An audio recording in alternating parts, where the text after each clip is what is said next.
To avoid any confusion, this video is about the 2022 Apple TV show Severance.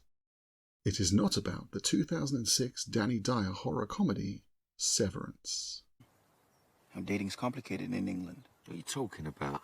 English birds ain't complicated. You buy them a Bacardi breezer and they'll ride you like Seabiscuit. Sorry about that. This video will contain spoilers for Severance, but it will not be primarily focused on the plot or attempting to unravel any of the mystery elements. If you clicked on this hoping for theories on what the goats are for, I'm again sorry, but I don't give a shit. This video will instead be focusing on the themes of Severance, and if you haven't watched the show, you really should. It's terrific. Well made, well performed, compelling mystery box television. And it has this.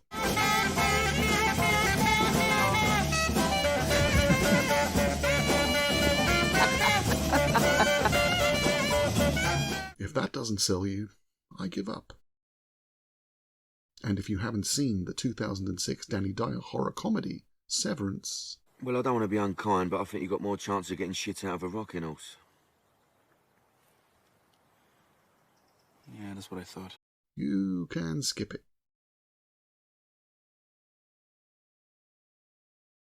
The original idea for Severance came to creator Dan Erickson while he was working in a succession of dreary and soul-destroying office jobs. Speaking to the Seattle Times, he said, "I found myself wishing that I could jump ahead to the end of the day. I wanted to disassociate for the next 8 hours. I thought, that's a messed up thing to wish for. We should want more time, not less." From that germ of an idea, Erickson concocted the story of a powerful megacorporation, Lumen Industries, and the Severance procedure, a chip in your brain that essentially creates a sub-personality that only exists in the workplace, doing your job for you, while you only experience your life outside of work. Sounds great, right? Well, no. The severed, or innies, are essentially corporate slaves with no rights, no way to quit, and no power, doing bullshit jobs and worshipping the corporate structures in the absence of any true meaning in their lives. They may be effectively slaves, but the slave owner isn't a rich man in a white suit with a foghorn leghorn accent. It's you. Would you care if your passive income was unhappy? In the case of the main character, Adam Scott's Mark Scout, he leaves work every night and drinks himself to oblivion. If he doesn't recall what happens at work and has no life outside of work, does he even exist? Or is he just a ghost of the man he used to be? An idea that is supposed to improve your work-life balance, instead shining a light on there being no balance at all. You live to work. The rest of your time is waiting to work. Lumen doesn't just own the work you do, but everything that happens during work hours. Fall in love, form a deep friendship. It is taken away at the end of every day, then deleted entirely when you retire. I'm sorry? I said Petey is no longer with this company. I'm sorry, Mark. You guys were one of my favorite office friendships. Even your feelings don't belong to you when it's on the company dime. The show asks what rights your employers have over what you do on their time. With the rise of flexible and remote working, that question becomes ever more relevant. Why do we need to be herded into offices, overseen by managers who infantilize employees, keeping tabs on timekeeping and behavior, as if in charge of naughty school children? Do these managers exist only to justify their own existence? Do these structures exist for the purpose of reinforcing themselves and the work itself? Again, I don't want to get into any theories of what it is in terms of the plot of the show. I instead want to talk about what it represents thematically. Work is bullshit. Bullshit Jobs was a 2018 book written by David Graeber that fleshed out his 2013 essay of the same name. Its thesis is simple. In the year 1930, John Maynard Keynes predicted that, by century's end, technology would have advanced sufficiently that countries like Great Britain or the United States would have achieved a 15-hour work week. There's every reason to believe he was right. In technological terms, we are quite capable of this, and yet it didn't happen. Instead, technology has been marshaled, if anything, to figure out ways to make us all work more. In order to achieve this, jobs have had to be created that are, effectively, pointless.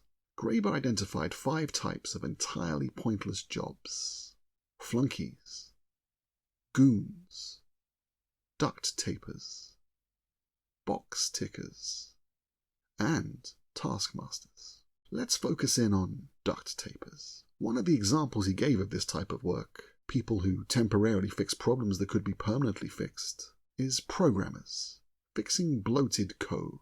They take large data and make it smaller. Or, Good morning, macro data refinement. do you see what they did there?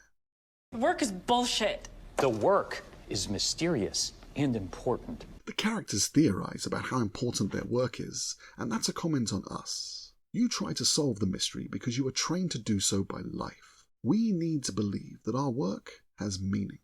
But a lot of work nowadays doesn't. It exists to be work. The only answer lies in absolute belief in the value of what you do. Corporate capitalism thrives on the absence of true meaning. And who could have less understanding of the meaning of their lives than someone who popped into existence on a desk at work and whose entire life will be spent there? The perfect employee is one who doesn't exist outside of work, and Severance takes that to a literal extreme. In the absence of meaning in your life, all that is left is whatever your employer tells you has meaning.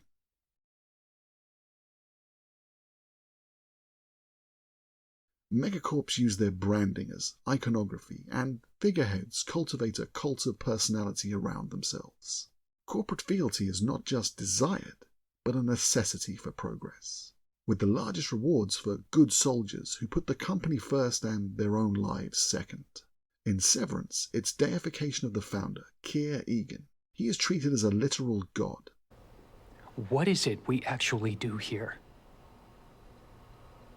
We serve Keir, you child! His words, a de facto Bible. There are even hymns. Keir, chosen one, Keir. And away from meaningless baubles like finger traps or laser-engraved crystal cubes, the ultimate reward for your labor? A waffle party.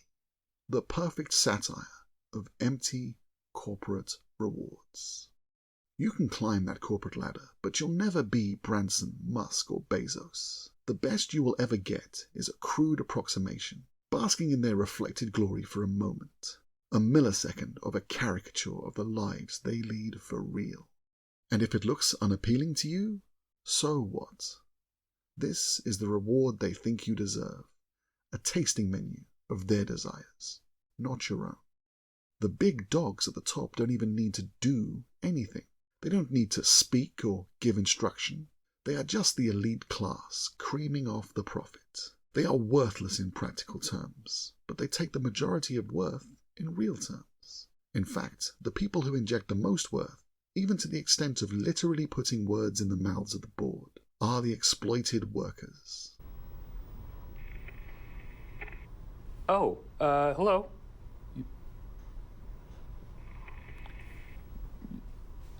I assume this is about me acting as department chief today. Okay, well...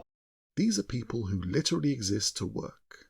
They inject meaning into absence, and their rewards are trinkets or a simulacrum of the tastes of those who do matter. Severance even finds time to satirize the more pernicious tools used to subjugate workers, like divide and conquer, with the different departments set at each other's throats, through ludicrous conspiracy theories. Like they say, you all have pouches. Pouches? Like to carry young? Yes, according to some.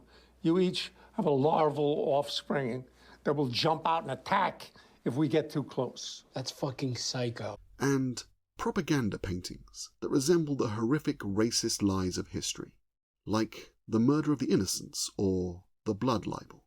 But am I going too far? Am I overreaching to inject a Marxist reading that I desperately want to see? Maybe. The main character is called Mark S. Marx. economics. What about Keir Egan? Reagan? Reaganomics was the name first given in the US to what we now call neoliberalism, the economic theory that gave rise to the modern mega-corporation. Could it be that unsubtle? Why not? Art doesn't have to be subtle, and that is doubly true of satire. What about Keir, you say? Well, Keir Hardie, founder of the UK Labour Party, a socialist, a trade unionist, an icon in the fight for workers' rights. It's spelled a bit different, but it's clearly the reference. He even looks a bit like him. The current leader of the UK Labour Party is also called Keir, Sir Keir Starmer, and he has bounced the party rightward, back to the economic position of New Labour, back to neoliberalism. They are now the party of business. Quite the statement for a political party so clearly founded to fight for workers' rights that it's literally called Labour. You can't even trust a Keir. The iconography and machinery of workers' rights, now just another corporate tool. When it comes to neoliberalism, everything is for sale. And a company like Apple is perfectly happy to package up anti-capitalism and sell it to you. If they didn't, someone else would. Into that falls A Glint of Hope, an anti-capitalist self-help book written by a ridiculous moron. It's said that as a child, Wolfgang Mozart killed another boy by slamming his head in a piano. Only an absolute idiot would think that this book was in any way profound. What does camaraderie mean? Most linguists agree it comes from the Latin camera, which means a device used to take a photograph. And that is exactly the point.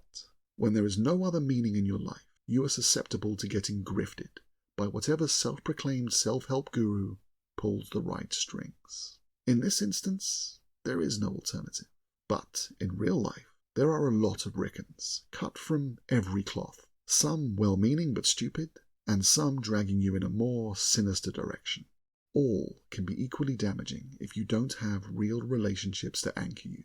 And that is ultimately the message of Severance. You are important. Your life is important.